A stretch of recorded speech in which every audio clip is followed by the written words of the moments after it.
Welcome back to a another wonderful episode of the Basic Dude podcast. So glad you could all join me uh, in this episode. I've realized that over the past few episodes, past few weeks, we've been kind of diving into some pretty serious, heavy stuff. You know what I mean? So I decided that today we're going to take a little step back, reel it back a little bit. And number one, because, I want to try to keep the show not too heavy all the time, not too like philosophical or anything like that constantly, right? I want you to get value, but want to also provide entertainment. And also, on top of that, I am just plain fucking exhausted. I'm whipped.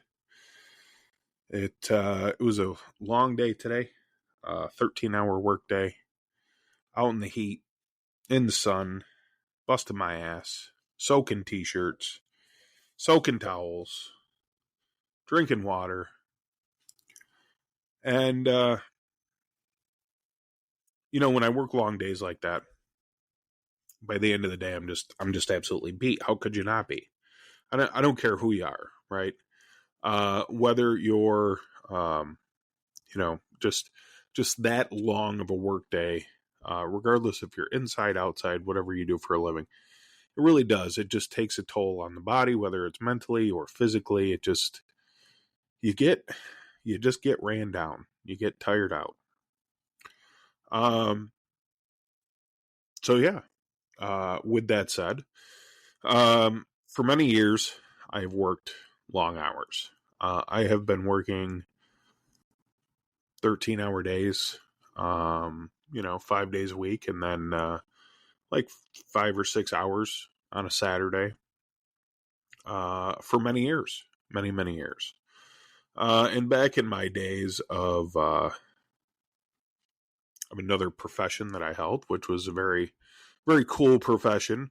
Probably one of the coolest and funnest, I don't know if that's a word, but most fun jobs that I've ever had was I used to build like police cars and fire trucks and ambulances and stuff, and like install radios and lights and sirens and cages and computer stands, and it was just really cool. Like I got to take a brand new cop car that just rolled in from the dealership or the manufacturer and just start punching holes in the roof. And pretty sweet job. You make some really good connections there.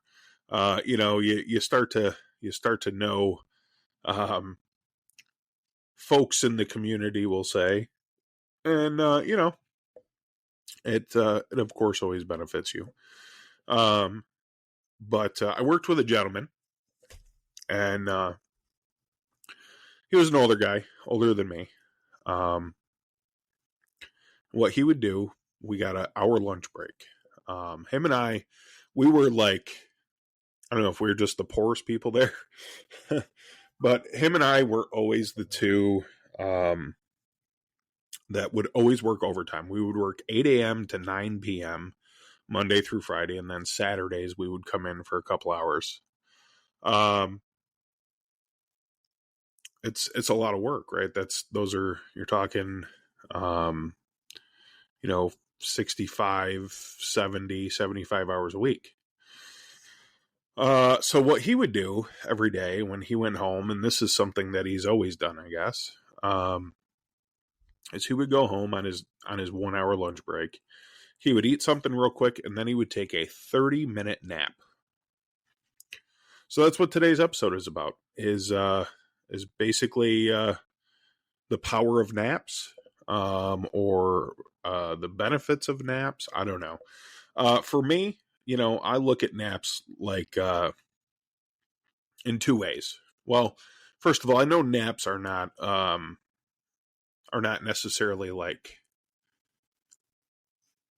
positive. Well, they're frowned upon by many people. I grew up in a non-napping household. We did not take naps. There was just no need for a nap, unless you were my dad, who was sitting on the couch, and the reclining couch, and passing out while watching the news. But as us dads do, we're never sleeping. We're just resting our eyes. But yeah, it was not a thing that we did, and I carried that through my adult years. Like, my wife would try and take a nap, and I'd be like, "What are you doing?" "Oh, I'm going to take a nap." "What the fuck do you mean take a nap? Like, we got shit to do. There ain't no time to take a nap, right?" So, it's never been my thing. Sometimes I need a nap. There's, again, I've been known to come home, hit my chair, throw my feet up, and quote unquote rest my eyes. But I don't know. Nevertheless, I feel like naps are either the most magical experience ever, or they ruin your life. Like, you wake up feeling like a Greek god, like totally rested, totally sharp, like almost like a hard reset, right? Or most of the time when I accidentally doze off, I wake up like I just got hit by a fucking truck, and I have no idea where I am or what year it is.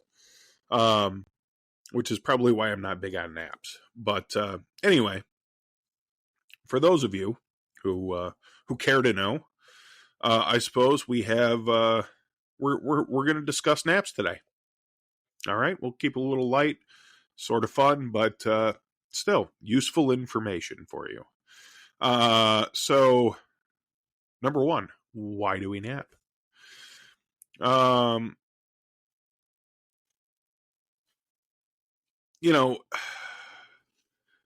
just not, like I said, I'm not a big napper, but science says that our bodies run on circadian rhythms, which they do. Natural dip in energy between 1 and 3.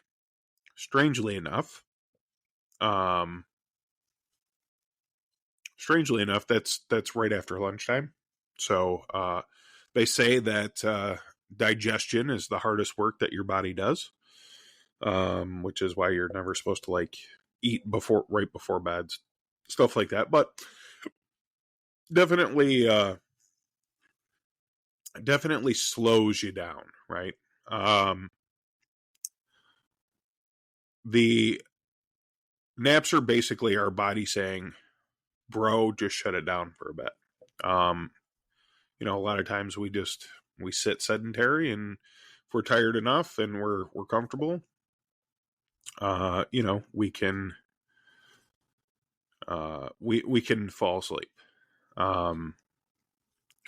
Meanwhile, coffee is like your pushy coach screaming at you to keep going. For me, the whole caffeinated thing is, I don't know, it doesn't really wake me up. I'm just really strung out and tired. So, yeah, that's a thing. And then we have the power sleep cycle, so like 90-minute sleep cycles or something like that. By the way, we have types of naps. We have different types of naps. We have the power nap, which is like 10 to 20 minutes. It's like plugging in your phone for a quick charge. And then we have the danger nap. Danger nap's going to be 2+ hours. Wake up at 7 p.m. Wonder if you miss school. Anybody have those feelings anymore? We have the accidental nap, which is mine usually. You sit down to check your phone, and suddenly it's 4:00. For me, usually it's much later because I'm not even home at 4:00 yet. The revenge nap, staying up too late, scrolling memes so you crash midday, which is why it's always important to make sure that we get a good night's sleep. That is the most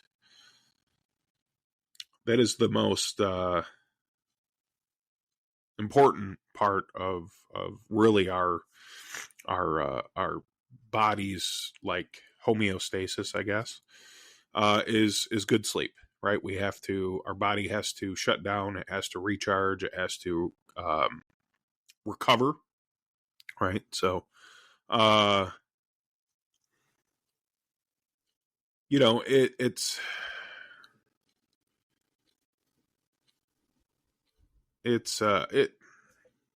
What do I want to say here? Sleep is like probably the most important thing we can do. I may have some people that disagree with me, but I'll tell you, there's been like days where, and I don't know if this is like a intrusive thought thing, and I'm being very honest here, where I've just like said to myself, like, why can't today just be over? Or like, I cannot wait to get to bed. Like, it could be 2:00 in the afternoon, and I'm like, I just wish I could go home and just crawl in bed and just wake up and start again tomorrow. Not that anything bad happened, but I don't know. It's almost like this exhaustion, you know. As far as like sleep goes, I mean, I know we're supposed to get 8 hours or something, and it all depends on like your body and age and blah blah blah. Me, I'm usually a good solid 6 hour guy. 5.5. Anything under 5.5, I tend to wander the earth in like a haze, which I don't really care for. And it's also dangerous. But yeah, so some people like they sleep for a few hours, get up, do some stuff, go back to bed for a couple hours, get back up again. Like they sleep like throughout their entire day, which I just find fucking like really weird. But I guess it's not for me to judge, right? Anyway, let me know what is your favorite type of nap. If you nap, what's your favorite type? You can DM me or email me your weirdest nap story, and maybe if we touch on this subject again, I can read it off in an episode. So let's hop into the sciencey stuff. Let's really get down to the whole point of what this is all about today. This episode about naps. So benefits of naps: boosts memory and learning, increases productivity and mood. Athletes like pro soccer players use naps to recover. There are some dangers of overnapping. You get sleep inertia, so you wake up groggy.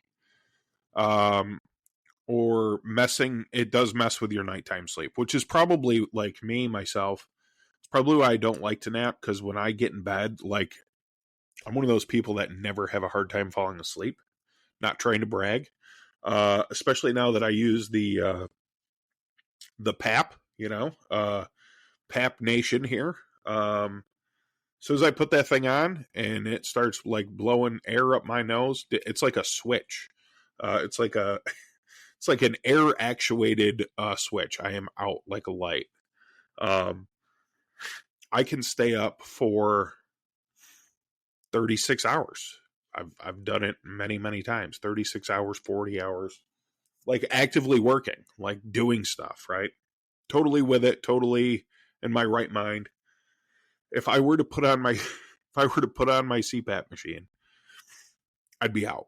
I'd be done.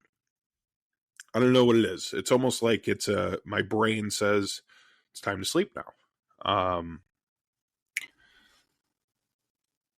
So that's probably my biggest danger. Like if it's a weekend, I don't mind taking a nap on a weekend because I have nothing to do the next day. Like I don't have to get up for work or anything like that. But I don't like my sleep schedule messed with.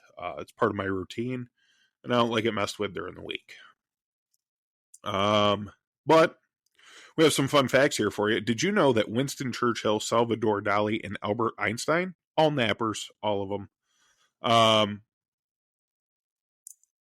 So the next time somebody busts your balls about, taking a nap or whatever, just, say, hey, if it was good for Einstein, it's good for me. You know what I'm saying?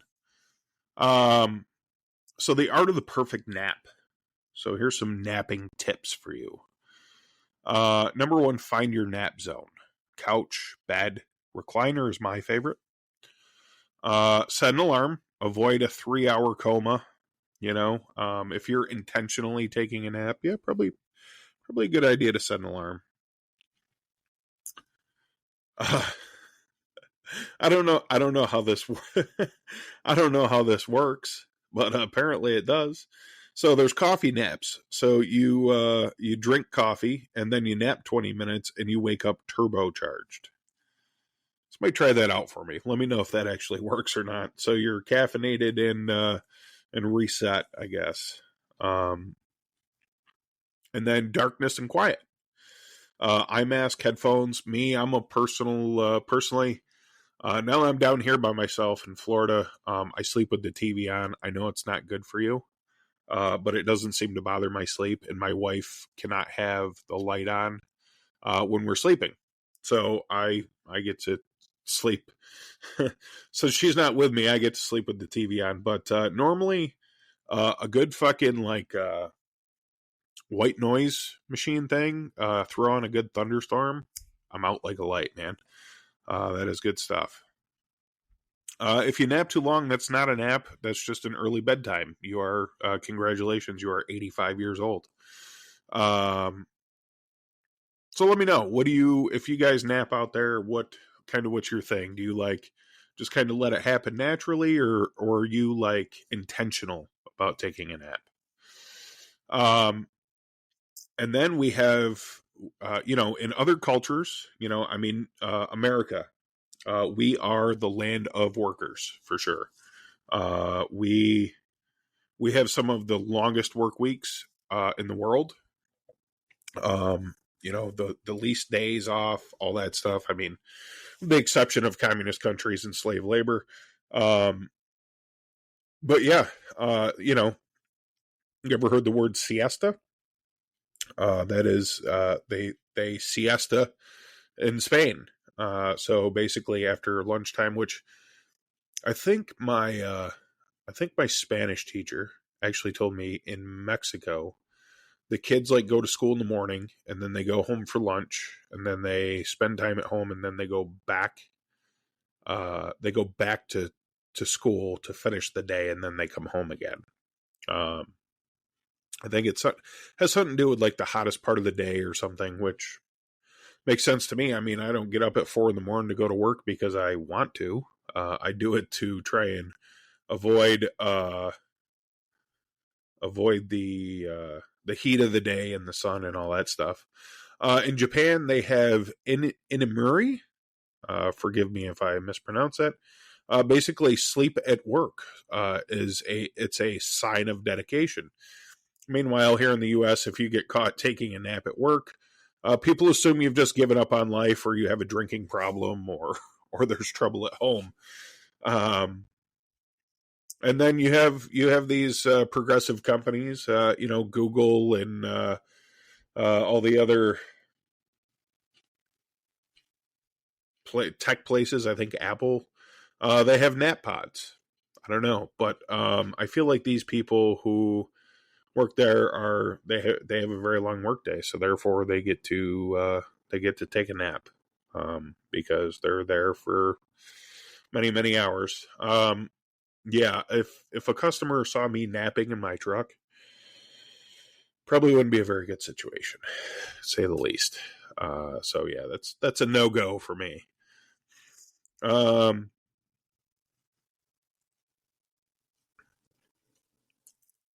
I can't say that I've ever those of you. So I've been flying a lot. I fly home every 2 weeks to do what I call my conjugal visit. And these motherfuckers that can sleep on an airplane, God bless you. I don't know how the hell you do it. To me, I don't even like being on the plane to begin with. Way too close quarters, very uncomfortable. I get all sweaty and it's just not a good look. But yeah, there's Here's kind of a comical story. I guess it's not really funny. It's actually kind of dangerous. But my grandfather, God, may he be enjoying the getting some rest and enjoying the afterlife. I hope, because he deserves it. We would get calls from the bank, because what he would do is he would get in the car and he would drive to the bank, and the bank was maybe 10-15 minutes away, really not that far. He would drive to the bank, he would go into the bank, he would do his banking, because he was an old guy. He did things the old school kind of way, and did like balance checkbook, and went to the bank to discuss his transactions and all that kind of stuff, while the rest of us just look on our phone.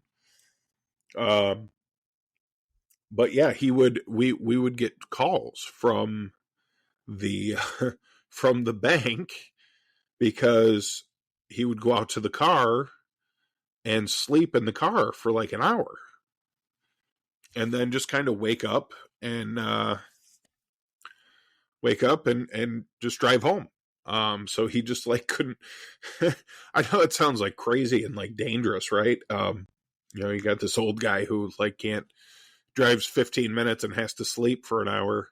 And he would constantly fall asleep in his chair. Obviously, he didn't sleep very well. I believe my part of my CPAP diagnosis, or my apnea diagnosis, definitely comes from him, because that man sounded like a buzzsaw.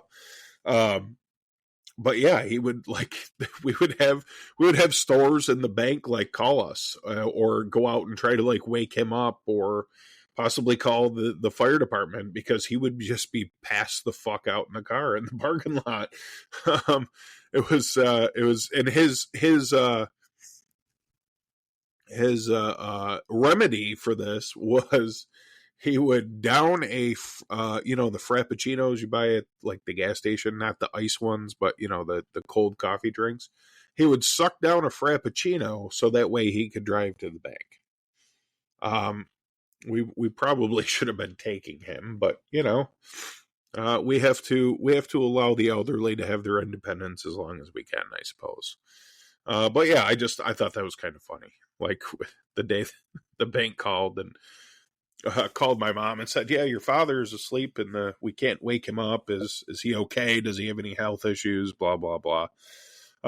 So anyway, yeah, it was good. So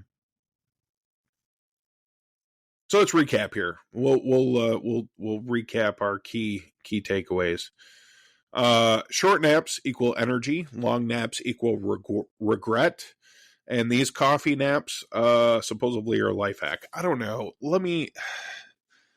The coffee nap thing to me seems a little bizarre and a little out there, but usually, again, I'm a very regimented person. I have a very strict routine, so my body knows when coffee hits it, that it's time to like do shit. So I don't think I could drink a cup of coffee and take a nap. I don't think that could happen for me. But so yeah, if you take anything away from today's episode, nap responsibly. Make sure you definitely nap responsibly. If you enjoyed this episode, I would appreciate it if you shared it. If you talked to some friends in person about it, if you called your grandma and told her about it, send in a reply all email with a link to my show at work as a funny joke. That I think that would be awesome. Or give me a star rating, a review, like, share, comment, subscribe, all that stuff. I'll touch base on this, and I know I fucking talk about this every episode, but I'm really, really trying to get more content out there. It's just I've been wicked sick, and I've been working a lot, and I'm wore the fuck out to the point where I just did a podcast episode on fucking naps, right? So I think I'm pretty beat here, and my brain functionality as a little fried. So, going to at the time of this recording, we're just before Labor Day weekend here, so I'm gonna fly up to New York. I'm gonna take a little reset with the family, do a little state fair action, a little swimming at the lake. Hopefully it's warm enough, and cooking out with family and stuff. So hopefully we'll be back to 100% good to go, and I'll just start cranking out those TikTok videos, YouTube videos, all that stuff again. I have some really good stuff planned. It's just the timing has been kind of shitty, and now it's safe to say that we have secured ourselves a home. We will be renting, which is exciting. We're going to head back to the place that we used to live in Florida, which we loved. And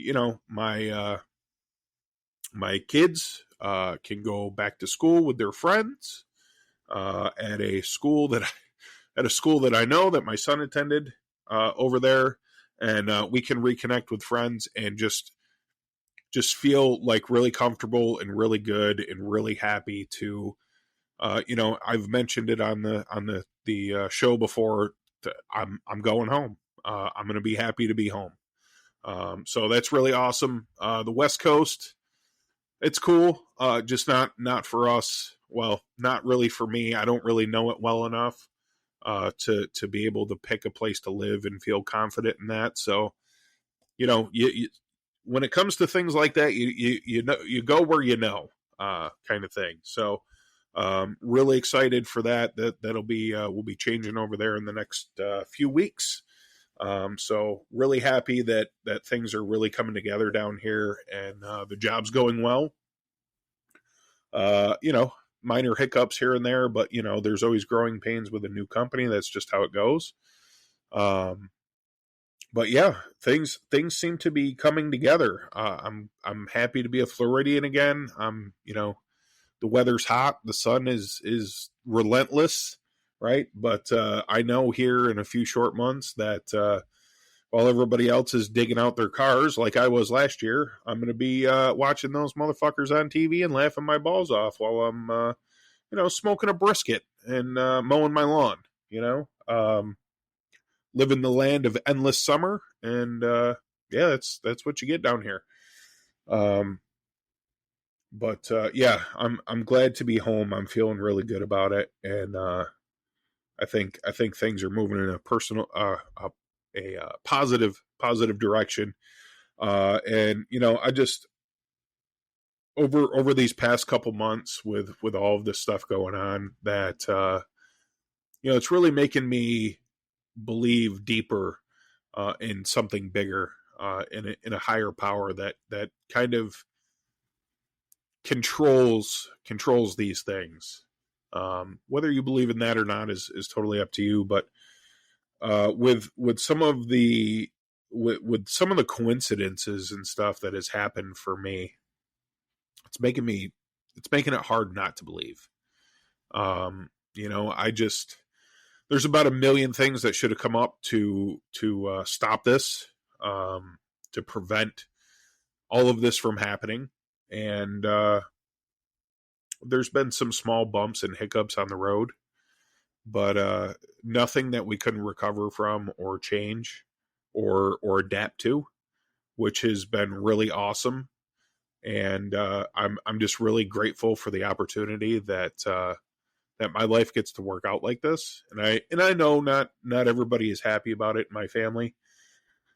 But the one thing, and I think I've talked about this before, the one thing in life that we don't get back is time. I can make thousands of dollars, or I can make nothing, and it's really like I always have the opportunity to make more. I always have the opportunity to go see different places, or choose something different for dinner, or things like that. But we never get time back, right? So it's important to be somewhere that you really want to be. There's just a lot of people in the world that stay somewhere that they're really not happy at, whether it be a job or where they live, or I don't know, even the fucking pair of shoes they put on their feet that they don't particularly like, but they don't want to go get a new pair. Um, you'll never get the time back to kind of enjoy what you want to discover new things and live different places or pursue different careers and stuff like that. So it's important to keep that in mind at all times, that we only have so much time on this earth, and that we need to take every second and make sure that we make it count. So I'll leave you there with that. Just wanted to give you a little update on stuff. Like I said, I'm really excited that I have been guided to this point, and I hope it keeps going in a very positive direction. And it's making me very hopeful and very positive, which I'm not really known to be. So yeah, I'll leave you with that. I'm starting to ramble. I apologize, but hey, thanks for listening. Make sure you have yourself one hell of a fucking week this week, okay? I mean, like, really fucking grab the bull by the horns this week. Really fucking make it count. Have a great short week here. You only got 4 days for the most part. Fucking kill it. And as always, be the man you were meant to be. I'd just like to take a minute to thank you for listening to this week's episode. But with that said, I would like you to do two things for me, if you could. Number one, head over to the Keep Fighting podcast. You can find that on Spotify, Apple Podcasts, Amazon Music, just about anywhere you can find a podcast. And go ahead and head over and check that out for me. And then the other thing is if you are in need of personal trainer services, or just need to get in shape, especially with fall is coming up. We all tend to gain a little weight in winter, so maybe you want to get your body ready before all that happens, and the holidays and all that stuff, getting a little bit better of a shape, or develop a new routine, so that way you don't allow the holidays to drag you down with all the delicious foods that we get to have. Head over and check out Kilo Foxtrot Fitness. Mr. James Jennings over there, he would be more than obliged to help you out. He is doing some amazing things with young people, and women, men, people of all ages and backgrounds. He really does a great job of tailoring a personal development program, I would call it, for you, because it is diet, it's exercise, it's mindset, routine. It's a lot of things. There's a lot of different aspects to it. But yeah, head over. You can send him a direct message on the social medias, TikTok, Instagram, Facebook, all that stuff. Go ahead and send him a direct message. Or if you live in the Bellbrook, Ohio area, you can check him out at Gem City Holistic Wellness Center. You can see him in person. He has his gym there, and you can join him for some boot camp sessions or private training. And I'm the proof is in the pudding, and I guess you can call me pudding. He has managed to help me cut some weight and just feel better about myself, and give me a different way to look at life, and kind of make more conscious decisions and be more healthy and active and fit. So if I could do it, so couldn't you. And yeah, it was a great experience. And I definitely suggest heading over and checking out Kilo Foxtrot Fitness. James will be more than happy to help.